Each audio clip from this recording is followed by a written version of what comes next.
We've all seen the iconic Predator Tri-Laser Lock-On from the movies, and honestly, it is one of the coolest sci-fi effects ever made. But today, we're not just making a simple, dumb motion prop that flashes when you walk by.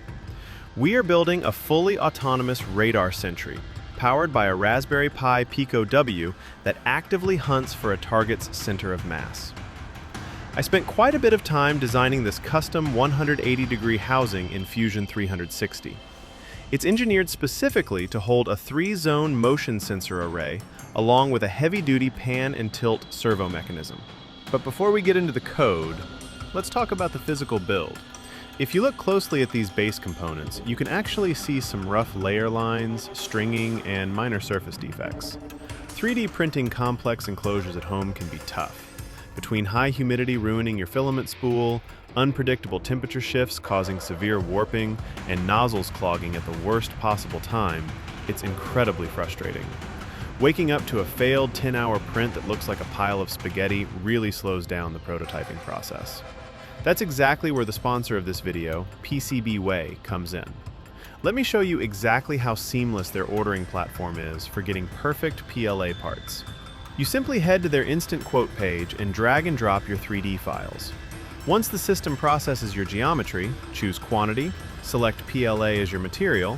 You can even customize your specific color and infill percentage right here on the menu, and your quote updates instantly on screen. You submit the order, and they handle all the heavy lifting. No babysitting the first layer, and absolutely no post-processing nightmare. Check the link in the description to get a $5 discount. Back to the build. We're packing a serious amount of wiring into this compact base, and power management is crucial. To keep the Raspberry Pi Pico W safe, I'm using a logic level shifter. This is super important because it bridges the 3.3 volt logic of the microcontroller with the 5 volt power required by our ultrasonic sensor. Without it, we would instantly fry the Pico's pins. The pan and tilt servos are routed carefully right through the center column of the base. Leaving enough slack here is vital to prevent the cables from snagging, pulling, or binding when the turret suddenly snaps at high speed to track a moving target. Taking the time to manage these cables now prevents the servos from burning out later.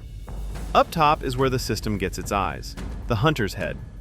We have a standard ultrasonic distance sensor flanked by 3 individual laser modules mounted in a triangle. The 3-zone motion sensor array on the base acts as our early warning system. It detects the general, wide-angle quadrant of the movement.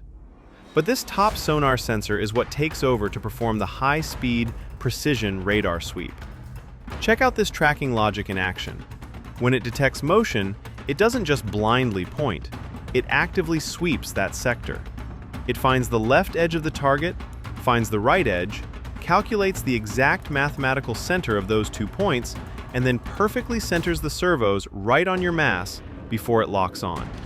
And honestly, it looks absolutely terrifying in the dark. I programmed the MicroPython state machine to power up the lasers sequentially, give it that cinematic spinning effect, and then fire the solid tri-beam. It holds this lock for exactly 3 seconds, reassesses the perimeter using the motion sensors, and if the coast is completely clear, it automatically resets to its forward sentry mode. This Sentry is the perfect modular platform to learn robotics. The next logical step is swapping out the lasers for an AI vision camera, or maybe adding a motorized flywheel shooter. All the code and schematics are in the description below. Hit subscribe, leave a like, and I'll see you next time.